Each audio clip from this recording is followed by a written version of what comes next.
there? I mean, it's I think cold in England. It, it is cold. It's cloudy as well this morning, so it's not the brightest of days, shall we say. How about over there in Kolkata? How is that? It's warm, to be honest. It's not so cold at all. Right. Oh, that's good to know.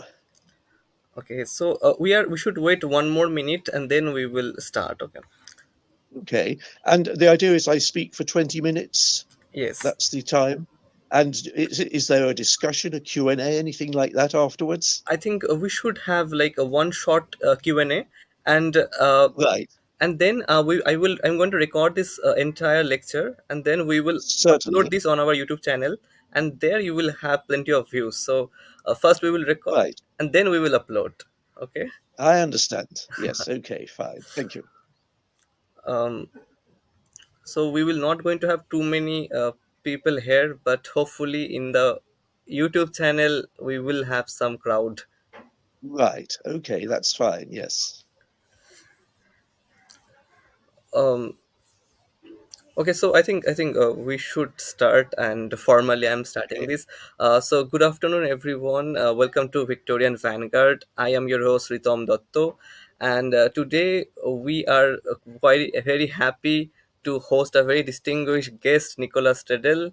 And for those who don't know about Nicolas Tredell, he is a prolific writer. He has written 15 books and over 450 essays, journals, reviews, and so many things. Formerly, he was a professor at the University of Sussex and has made significant contribution to the world of literature as well as in the field of Victorian studies.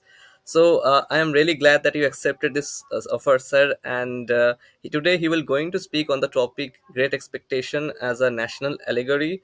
So over to you, sir, and thank you again for joining this session. My pleasure. It's a great privilege to be asked to participate in this Victorian Vanguard series. And as Ritam said, what I'm going to talk about is Dickens's novel Great Expectations, published in 1861 as a national allegory. That is, as a novel that is about Britain, and in some sense about the rise of Britain from the later 18th century to the 1850s when things start to go wrong. So Britain is a country with great expectations that start to run into difficulties. In Dickens's novel Great Expectations, the protagonist Pip is somebody who rises up from a humble background. He makes a grave error about where he thinks his money's coming from, and he too runs into enormous difficulties. To say that it's a national allegory is not to say that Dickens set out to write a national allegory, but he was very much had his finger on the pulse of what was happening in England at the time and abroad and in the British Empire.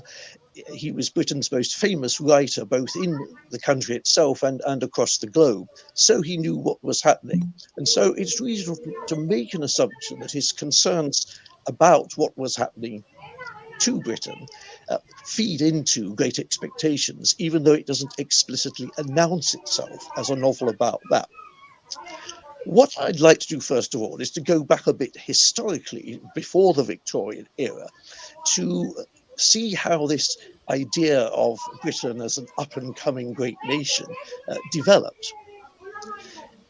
It starts back in around 1781 when a Scottish inventor called James Watt develops a device that will make the steam engine more efficient and make it a kind of machine that doesn't just do one thing, but that can power other machines, so that it can power agricultural machines, it can power work in factories, and perhaps the most visible sign from the 1840s onward.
Yes, sir. Yes, sir.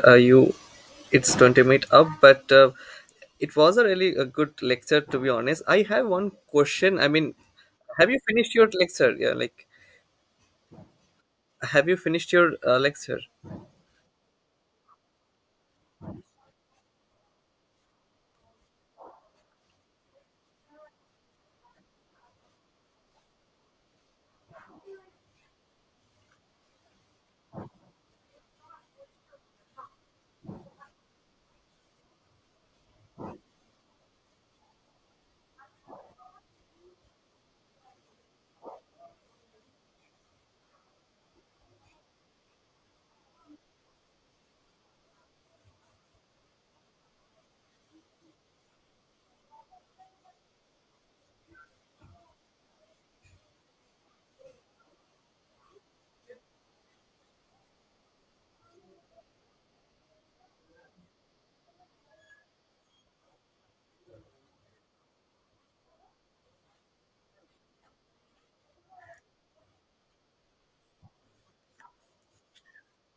Yes, sir. So when we use allegory, I mean, it's a term that was commonly popular in medieval literature, but now we can see that Dickens is using it here not in a very explicit way, but rather he is kind of using it in a subtle way. So don't you think the title itself is more like an allegory because high great expectation is kind of deconstructing this idea that the time of England, because they are going through some wars, and that was not something that you should be expecting. I don't know. I mean, am I making sense or not? But that was the question that is coming up, whether the title is allegoric or not.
Okay, so we have another question from Argo Provo. Uh, I think he has mentioned his question in the question tab chat. So Orko Prabhu said, thank you for the very interesting lecture, Professor Tredell.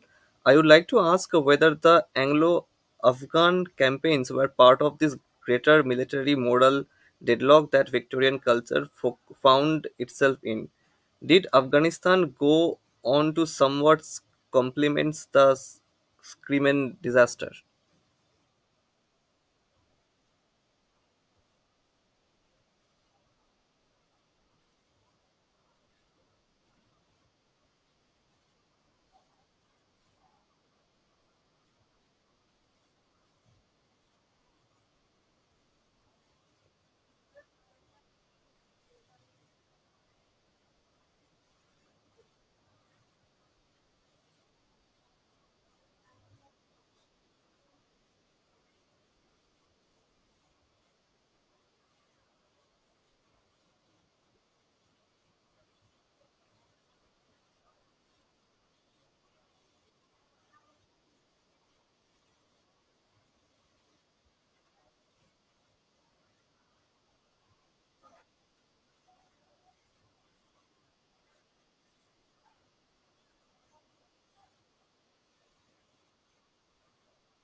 Thank you so much, sir, for the question. Okay, Orkut also said thank you. So that was a really enriching lecture. To be honest, I get to know so many things and how the geopolitical part also is influencing the literature. So anyone, if you have any question, then you can ask this now. I don't think you will have plenty of questions here, but when we upload this video on YouTube, you we can expect some questions over there. Um, thank you so much, sir, for your precious time, and we are really delighted to have you here with us in Victorian Vanguard. Um, so if I know I have already crossed the time time limit, I guess. So uh, thank you so much for joining here.